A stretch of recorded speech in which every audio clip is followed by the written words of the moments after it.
All right, this is your 15-minute tutorial on how to use ClassDojo. There are an app for your phone, and there is the log on your PC.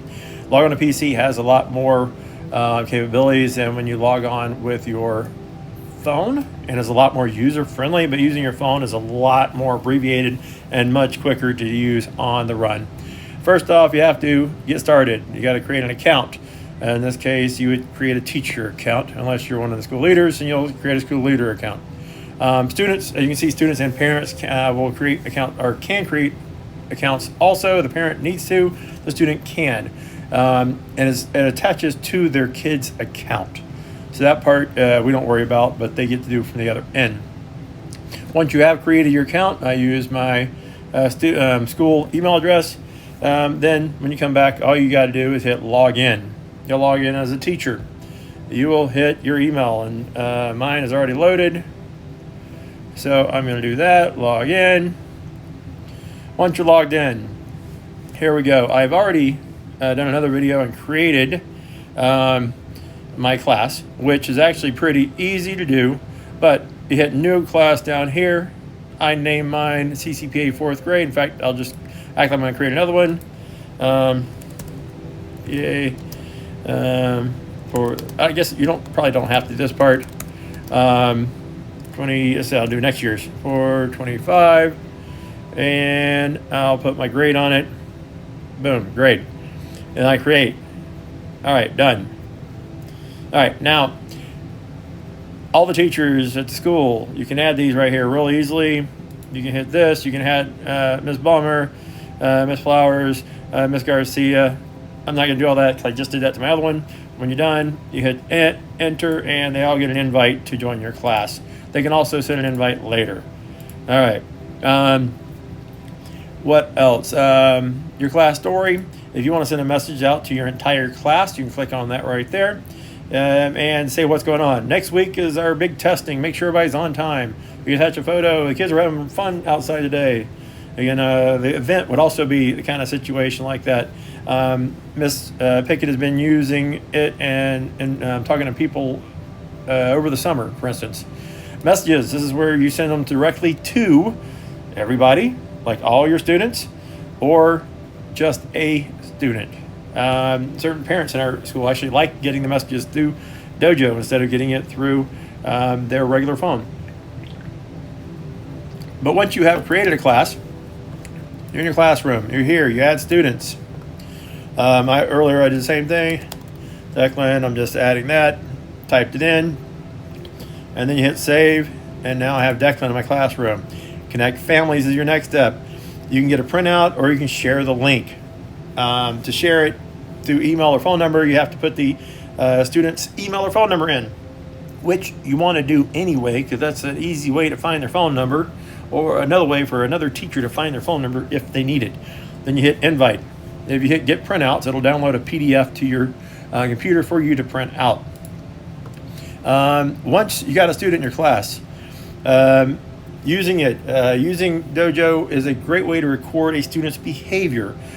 In my opinion, good and bad is needed, because all students make mistakes, and if they can't fix yourself at a time and you record that, then you say, yeah, every once in a while they do get angry and they stomp around the room and make a big mess. But honestly, 95% of the time, your student's really good. So they're pretty normal. Or you could have a student that can't behave, they can't be quiet, that doesn't know how to be respectful, that likes flipping desks when they get angry, that kind of stuff.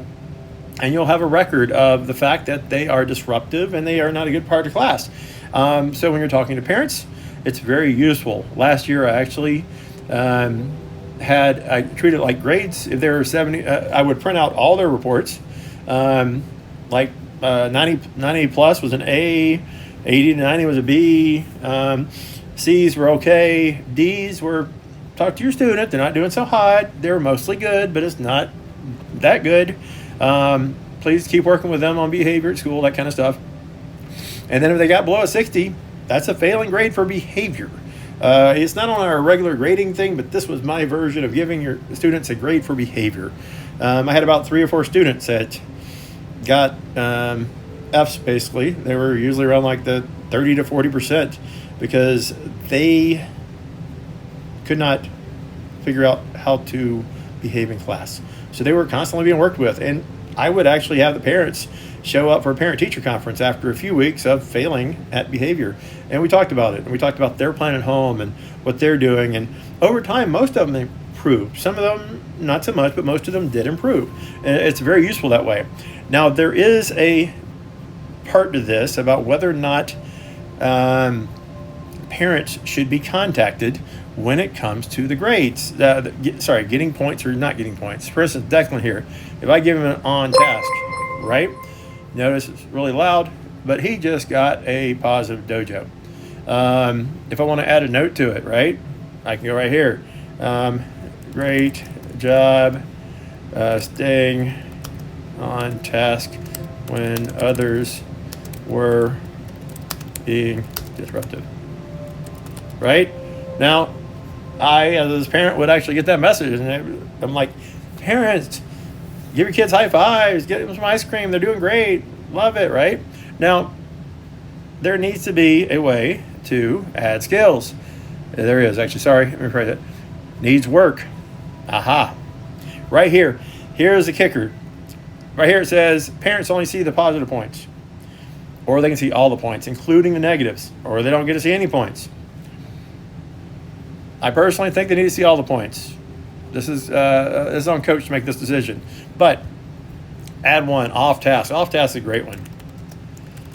You're trying to do your guided reading. You got students that are doing their group work and they're goofing off, messing around, so you can't do your guided reading. Boom. They are off task. If you add another one, poor hallway. They go running down the hallway, making lots of noise, disrupting other classes. You know, in my opinion, that's actually worse than just being disruptive in class because they're messing with other classes. I got a -2. This is, again, up to coach. Now, do all parents get to see it? I say yes. Coach might change this, but I'm putting my vote out there right now. All right, so exit. I saved. Now, Declan went running down the hallway because he saw his buddy doing something. Want to play with him. Poor hallway. Boom. He just got that, right? I want to add a note. When you do it on your app, on your phone, which is the same login, you only have a moment to do it, okay? Add note. Running down the hallway, disrupting other classes. Right? Boom. Now, he's at a -1. Why does that matter? Well, what you can do, right up here, view reports. This is Declan. Right now, he's had 2 awards, 1 positive and 1 really bad negative. So he's failing in behavior in class. If you pull the reports up for the class at the end of the day, it'll show all the students. It'll show all of them together. But then over here, it'll show Declan's at 33. And if you sort this by percent positive, right, he would be down at the bottom.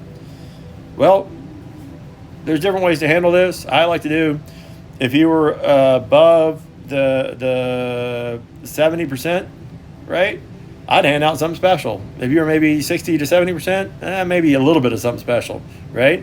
And if you're below that, sorry.